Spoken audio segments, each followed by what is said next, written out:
Hi, I'm Agent Ford. Do you think you can help me solve another true crime mystery? Sadly, a considerable part of the rap world is built upon a toxic foundation of violence, too often resulting in street fights, injuries, and ultimately, senseless deaths. And Taesha Daquan Bennet had learned this in the most painful way possible when on November 15, 2020, she had to bury her son, young rising talent, King Von.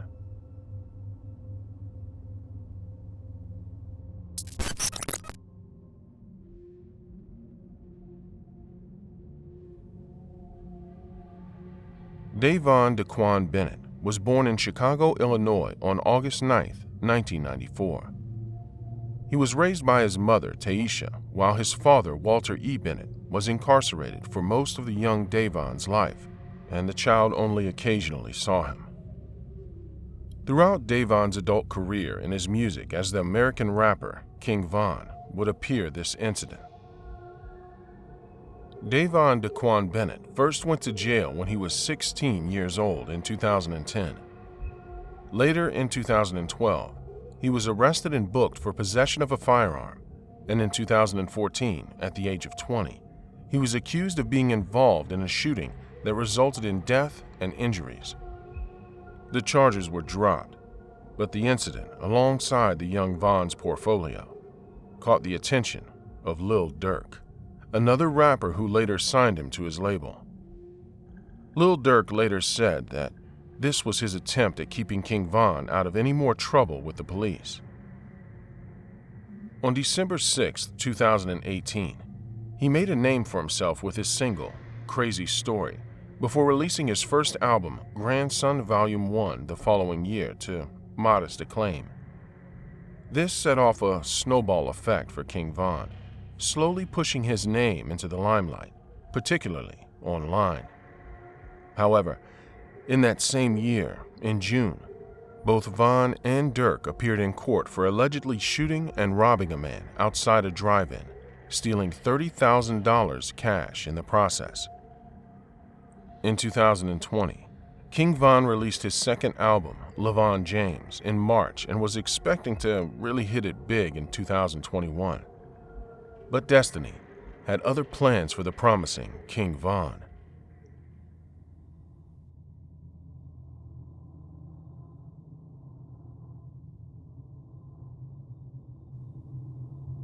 On November 6, 2020, police responded to a shooting outside a nightclub in Atlanta, Georgia. An argument had started outside the Monica Hookah Lounge between two groups of men at around 3:20 a.m., which quickly spiraled into gunfire. Two off-duty police officers had been stationed outside the lounge when it began and were quick to confront the groups, but had shots fired upon them. They quickly called for support, and the police eventually stopped the altercation. However, it was too late. Lives had already been lost. 6 men were shot, none of whom were police officers, and 2 of them died, with another left in critical condition. Among them was Devon Bennett, or King Von. One of those wounded was placed in police custody under suspicion of murder. This was corroborated with CCTV footage showing the chaotic moment where their brawl escalated into a gunfight. The Georgia Bureau of Investigation was brought in to investigate the officer involvement. After a lengthy review, they determined Bennett had died in the altercation before the police intervened and had been taken to the hospital in a vehicle owned by his group. He was 26 and had recently amassed approximately 570 million streams at the time of his death. His most recent album, Welcome to O-Block, had been released only a week prior and was a love letter to his Chicago roots and the neighborhood of Parkway Gardens, where he was born and raised.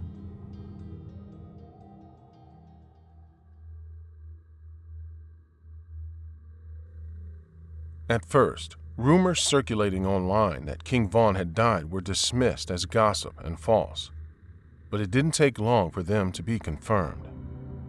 By the end of the day, fans and acquaintances of King Von were expressing their grief and condolences online. Chance the Rapper, Ghazi Shami, Empire Records, YG, Corday, and Designer all posted their tributes among the millions that shared similar feelings with the trending hashtag RIP King Von.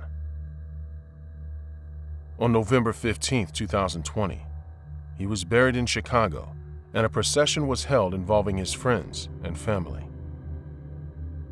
After asserting officers had not killed King Von, and with the assistance of surveillance cameras that managed to capture the altercation, authorities were able to confirm who fired the shot.